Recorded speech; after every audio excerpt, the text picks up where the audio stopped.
Good morning, happy Wednesday. Today is Wednesday, October 9th, and I am your morning witch. And I know it's Witchy Wordy Wednesday, but I was thinking about doing words like other words for ancestral worship. Ancestral worship. However, I found that the results on Google are a lot more not as good as I thought they'd be, so I'm gonna have to put more time into that and do it next week. So as a replacement, I thought I would do a little story time to go along with our theme of videos on ancestral worship right now, because this story is my best way of explaining to you that, like, no matter what anybody else thinks, you should honor your ancestors that you have, no matter where they come from. My great-great-grandmother is Native American. My grandmother was a quarter Native. Her father was half Native, but due to racism, I don't want my video to get flagged, but that was why I was lied to. I was told he was Black Irish, and I later found out that his mother was Native American off of the reservation, and that, you know, they just, I don't know who knew the truth, but I didn't know until I was like an adult. After my grandmother passed away, actually, I found a picture of my great-great-grandparents, and like, she was so beautiful. And he looked like a skinny Colonel Sanders. Like, my great-grandfather, my grandmother's father, the one that she told me was Black Irish, because I saw this picture and I was like, oh wow, he had such dark hair. That must be where Dad gets his like really, really dark, wavy, full-bodied hair from. And she was like, yeah, he's Black Irish, that's why he looks that way. And I was like, oh, okay. I'm just like, but he was so handsome. Like, my great-grandfather was a good-looking man, and I looked just like his daughter. Crazy, but I don't look that much like him though. So all of that preface to say, like, I don't know what tribe she's from. I didn't even know until I was a young adult that, you know, I had any Native American ancestry. And I just didn't feel, based on societal and cultural,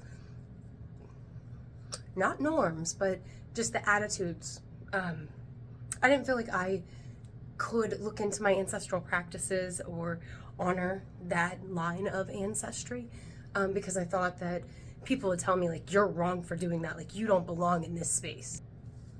But let me tell you, when it comes to your ancestors, don't let anybody else tell you anything what to do with them, because for 3 years in a row, my great-great-grandmother begged me for attention. For 3 years, she begged me to please honor her. The first year I was like, I just don't think I'm allowed to. And the second year I was like, I'm sorry, I never did before. And the third year I did it willingly. And as I was contemplating, you know, inviting my eldest daughter, who was with me at the time, as I contemplated inviting her to come along, because my ancestors, my daughter, her ancestors as well, but I thought, you know, I don't want to put that pressure on her. I don't want her to feel forced to honor my ancestors, because she feels more called to our Norse line of ancestors on her father's side, and, you know, way back on my side. But predominantly on her father's side, because, you know, if she doesn't do it, who's going to? Nobody.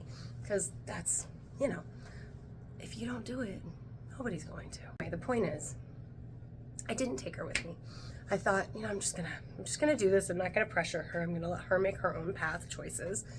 And I went and I gave coffee to the tree, because that's what my great-great-grandmother has asked for every time.